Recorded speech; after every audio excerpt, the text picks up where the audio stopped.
Hey, what's up guys? Phoenix here. This video is going to be another Yu-Gi-Oh! Deck profile video, and this time it is going to be on a DDD deck list. Now this is the list that is my own personal list that I've been testing for the past couple of weeks, as well as it's very similar to the deck list that I played at YCS Minneapolis a couple of weeks back. Now it's obviously had a little bit of changes because of the introduction of ABCs into the format, thus, adding another, variable and parameter you have to account for, but ultimately the deck's core function has remained the same from when I played the deck in Minneapolis. Now, not very many people knew that I was playing this deck in Minneapolis. Only like the 35 people that were subscribers that I met there. I met a lot of people in Minneapolis. Like, I didn't expect to meet that many people. But the subscribers that I met there, which like I said was about 35 of you, maybe even closer to 40. And then my friends, those were the only people that knew that I had played this deck in Minneapolis.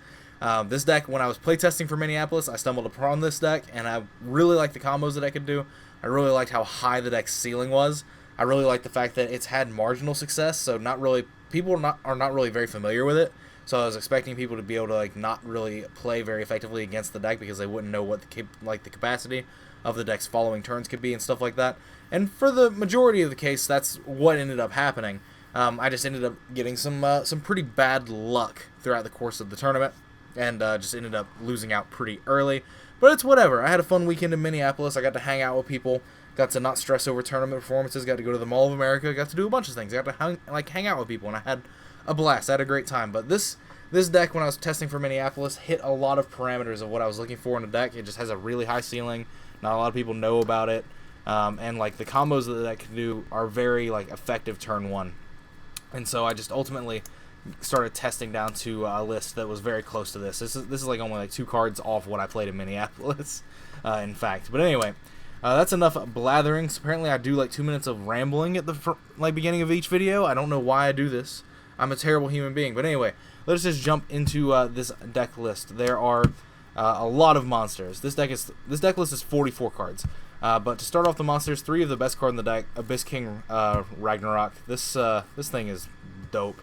This thing is always the most relevant card. You put it in your scale, it's Monster Reborn. You put it in your on your monster zone in any way by specialing it or even tribute summoning it.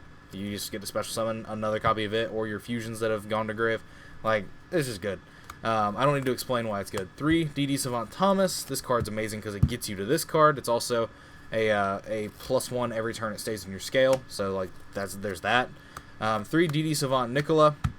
This card is a vanilla, but playing 3 of it just allows you to have a lot of capacities to open it with your fusion plays, which allows you to make turn 1 Beatrices, which allows you to make Beatrice Omega turn 1 very easily and effectively if you opened literally one other card, whether it be Gate or Kepler.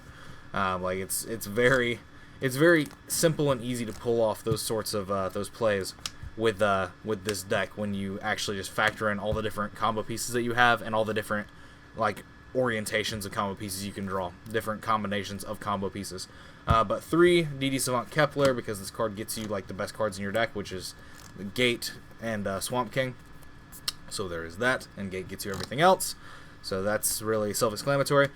3, Swirl Slime and 3, Necro Slime, because these are the insane value cards of the deck. You want to draw into these cards because this deck has a thing where you can open a lot of just non-starter cards, but as long as you get to 1 starter card, the rest of your hand just gets really lit. And your starter cards are obviously things like Kepler, Swirl Slime, Gate, Thomas to an extent, depending on what your situation is. Swamp King to an extent. There's a bunch of different things that are starter cards, and then you have all the draw power. But these cards are just insanely value oriented because of the fact that they just let you throw cards into back row, and they let you just make free things. Having 1 of each slime is just it's any rank 6 you want, or it's double of the arc, or it's a rank 7. It's just, there's a lot of things that you can do with such a simple interaction. And then Swirl Slime's grave effect is just amazing. The fact that Swirl Slime is poly, and then you also get to special summon cards from hand, oh man, this deck is always just really entertaining to me when I sit down and try to think about it. I'm probably not being too insightful with my reasonings here or with my explanations, but I mean this deck is just this deck has so many variables, so many different parameters of everything that happens. All these cards are so good. Even Nicola, you almost never use its effect, but on 2 separate occasions in the tournament, I popped it out of my scale and then used its effect when I popped it to put a Thomas and a Kepler that were in my extra deck back into my scale, and then I pendulum summoned 2 Ragnaroks from my extra deck. Like that stuff just happens. Like it's just it is just, sometimes you just get saucy with this deck. Like things look very clear cut, but all of these cards are incredible quality, so it actually makes them just really versatile. But 2 copies of Puppet Master. This card is amazing. Every time I resolve this card, it's game. This card just allows you to throw cards into back row, and then if you're capable of tribute summoning, then you just tribute summon and you just pay 2k. And the thing is, you pay 2k, but you're usually able to, like, depending on what your position in the game is, you're actually able to, like, basically pay 2k but get 4 monsters out of it if you have, you know, a Ragnarok and, like, commonly it's like Flanking Genghis Engrave that you usually tributed for the summon of this, and then you have a Ragnarok Engrave that was either, like, trade end or something, and so you're capable of going, like, Flame King Genghis and Ragnarok, and then Ragnarok will trigger bringing back, like, another fusion, like Dark or another Ragnarok or whatever, and then that'll cause this to trigger bringing back something else. So you literally Puppet Mastered for 4 cards, and that's insane. Like this card is basically just Soul Charge. The only downside is you have to tribute summon it, and it can get hit by Veiler, but you can usually just play through back row with all your cards. Any hand that you have Puppet Master in, and you're just like staring down multiple back rows, it's kind of a really big safety net. Because you're just able to throw your cards like your Swirl Slime and your Necro Slime into back rows, and you're capable of like doing things like making synchro plays or like not synchro plays, fusion plays, and then once you just played into as many back rows as possible, you just try to facilitate summoning this, whether it's like banishing Swirl Slime to summon a like small DD from hand, and then tribute summoning this, or if it's Necro Sliming or Swamp Kinging, something to bypass a normal summon. Like anything to bypass normal summons is great. But for the last monsters in the deck, I played a Farfa and a Gloat Bulb for Beatrice targets. These were great, and they're always great because this just lets you synchro, and this is amazing because it makes Beatrice into a defensive option. It's also just really good against ABC because when you make the Beatrice like Omega turn 1 play, when they go to use Union Hanger to equip onto their small guy that they summon out of deck, you can just have Farfa trigger and then appropriate Chain Link, and it will banish their card. Their A, B, or C, and then you can typically effectively just end their turn from there. Typically, the way you want to like hit this is if the most optimal situation to hit them with it is if they normal summon Gold or Silver Gadget and they activate the effect, and you have Beatrice on board, then you'll use Beatrice's effect to send Farfa in response to the Gadget effect activating, and then when they special their A, B, or C out of their hand on the new chain, their Union Hanger will trigger, and then this Farfa will trigger. And you'll use Farfa to banish their A, B, or C, and then Union Hanger will not resolve. So Union Hanger won't be able to equip a card from deck, and essentially that ends the ABC player's turn. So like that's just really good. And Maxi's just a generically good card right now against like ABC and just a bunch of other things. So I just felt like it was worth including in the main deck. You could make this like Gam Seals or something if you wanted to. But anyway, that is it for monsters. For spells, triple Dark Contract with the Gate. Double Dark Contract with the Swamp King, because I don't want to banish 1 copy of it off of Desires and not have access to it for the rest of the game, because that would suck. That card's Miracle Fusion, and that card gets you a win condition by itself in the form of Wave King Oblivion Ragnarok thing, the big fusion. But for draw cards, I played 3 Pot of Desires, 2 Allure of Darkness, and 2 Trade-In. Now, I actually don't really like Allure in the deck, but that was before I was testing with Puppet Masters and like multiple like Nikolais and stuff. But once I put those in the deck, as well as like the Farfa, you just have a lot of darks that you can throw away. Allure is just one of those cards that you can just use to hand correct. Even though it doesn't really get you anywhere, you're not really plussing yourself. You're just cycling through your cards, and you can use it to ruin your hands if you're not careful. But it just helps you a lot having this card in the deck because you're able to draw into things and get rid of Puppet Masters if you've already committed to a normal summon.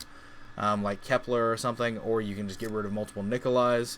There's a lot of things, and then Trade-In is just generically good because it puts Savant Thomas and Ragnarok Engrave where they belong, and then you have Pot of Desires, which is just always going to be amazing because this card is Pot of Greed, and that card's banned. But then the last 2 spells in the deck are 1-for-1 and Foolish Burial. Foolish for obvious reasons. You send your slimes. You can send Kepler usually as well. If you're going to be making a Genghis like Ragnarok play, that's actually come up quite a lot. but then you can also just send Bulb, and then you can also summon Bulb and Kepler off 1-for-1. So that gives the card a lot of utility there. So that's the spells, and then I actually played a lot more traps in this list than I thought that I was going to when I originally started playing the deck. Originally, I was just playing literally Emptiness and the Raigeki Break, but then I just ultimately found myself putting in a Solemn lineup. So Triple Strike and Warning are actually in the list because I was finding that you could make like turn 1 plays of just Titanic Galaxy, and that kind of sucked. But if you have Titanic Galaxy plus one of these, that's really good. If you have Omega Beatrice plus one of these, it's really good. Like, it's just, these cards are just very solid, and so I just felt like it was worth it to make the space for them. These are literally the 41st through 44th card. This deck is 44 cards, and these are the extra cards. This is where they came from. But then the last 2 cards in the deck are 1 Emptiness and 1 Dark Contract with the Witch, the Raigeki Break. Now, this card is very underwhelming to me because you usually only ever search it when you're in either super winning situations where this card doesn't matter, or you're searching it because you're in such a losing position that you're just basically just begging to hold on with this card until you get to see another turn. But I guess it's pretty alright just because it is a searchable defensive line. I just don't really like the card that much as of right now because we don't have a lot of like throwaway DDs, but that changes with the structure deck, so I mean there is that. But anyway, moving on to the extra deck, triple Flame King Genghis. This card is what makes the deck like super playable. If this card didn't exist, we would not be playing this deck because this is what allows it to be a combo deck and not just throw out these guys and try to win. Like, that's actually just huge. The ability that this thing has just to recycle your cards. You have multiple Monster Reborns in the deck, and that's just really good. But 2 copies of Oracle King to Arc. I actually missed the 3rd a couple of times, but I think 2 is just the right number because they're so recyclable off of Puppet Master, off of Genghis, off of Ragnarok. I did miss the 3rd once, but it wasn't really something that cost any games throughout like my testing. But big bitch, big motherfucker, DDD, Wave Oblivion, King Caesar Ragnarok. This card is a win condition by itself. This card is amazing. This card is, I cannot explain how amazing it feels to attack into a field of like Beatrice Dante. You attack into the Dante and you equip the Beatrice, and then you just attack over the Dante, so you keep the Beatrice from triggering and all that nonsense. It's all really cool. But Synchros, 1 Trishula, 1 Omega, and 1 Formula Synchron. This is all that you need to play. You obviously are going to be trying to go into Omega utilizing Formula Synchron. You're going to be trying to go Glow Bulb Kepler into Formula, and then you're going to be synchroning with one of your 6s like Puppet Master, Genghis, or Nicola to go into Omega.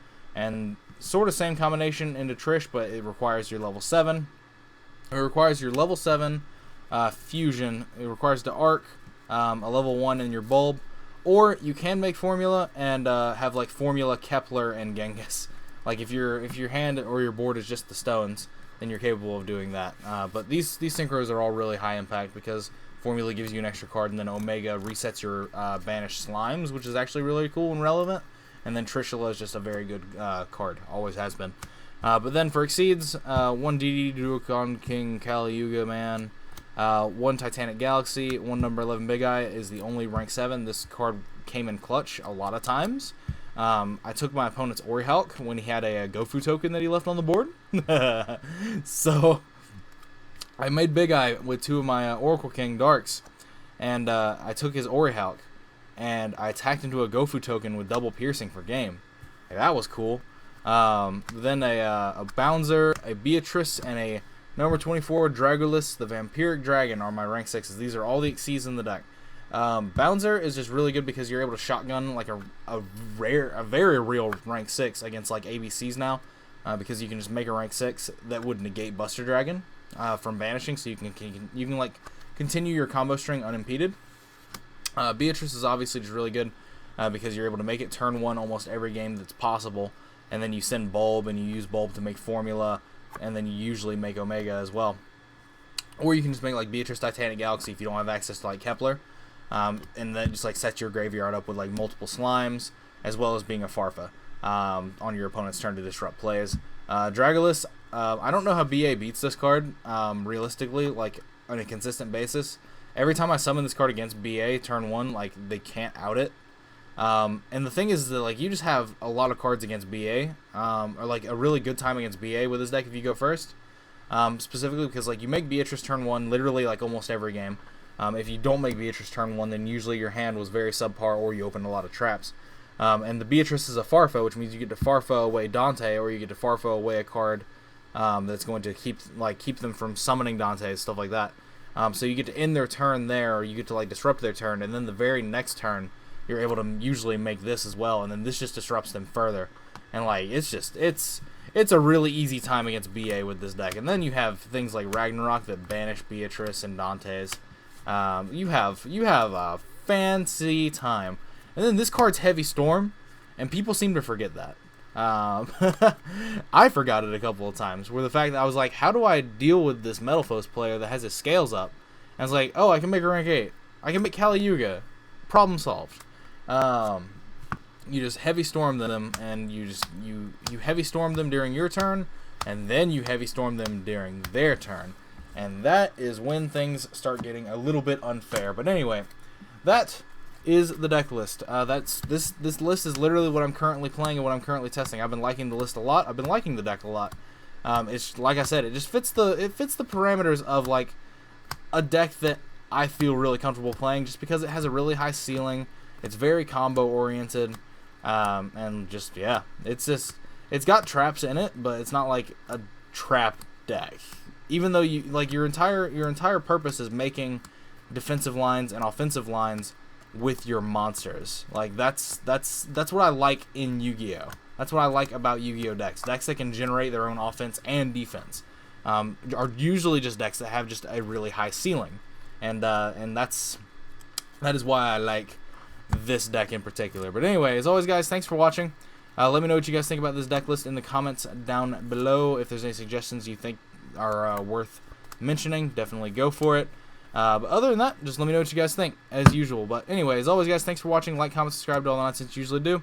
If you like this video, give it a thumbs up. If you know some people that might also like my content, I encourage you to share my content around and maybe encourage them to subscribe as well. Helping grow the subscriber and viewership base of the channel is a fantastic way to show your support and ensure that I keep making content well into the future. But other than that, that is it for this video. Thank you for your time, as usual. Thanks for watching, as I've already said. And as always, guys, take care.